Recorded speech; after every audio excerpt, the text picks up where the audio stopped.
নমস্কার বন্ধুরা, good morning. রুবিস kitchen and ব্লগসে সবাইকে স্বাগতম। আশা করি তোমরা সবাই ভালো আছো, আমিও ভালো আছি।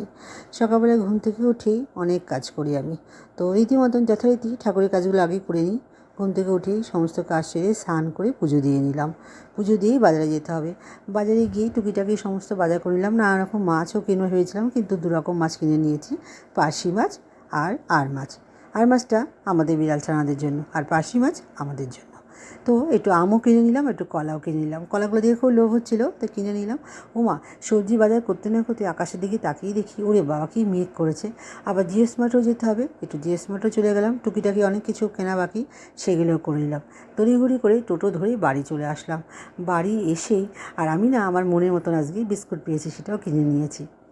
তড়িঘড়ি করে বাড়িতে এসেই টিফিনটা সবাই খেয়ে নিলাম। আজকে করেছি পরোটা, আলু ভাজা, আম আর কলা।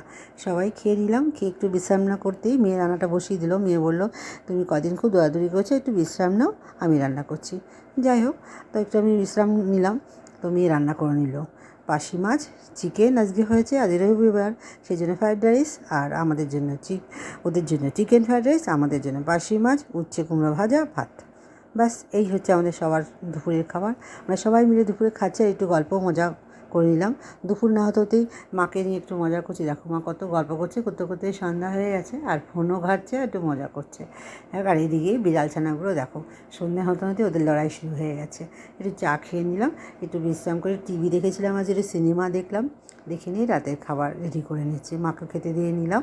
তো খেয়ে দিয়ে নিয়ে গল্প করছি আর মজা করছি মাকে নিয়ে। মা ঘুমিয়ে ঘুমিয়ে খাচ্ছিলো। তাড়াতাড়ি করে সব সেই কাজটা সেরে রান্নাঘর পরিষ্কার করে হাত মুখ ধুয়ে আমি ক্রিম মেখে শোয়ার জন্য প্রস্তুত হয়ে গেলাম। চলো আজকে এই পর্যন্ত, সবাই ভালো থেকো, সুস্থ থেকো। Good night, tata.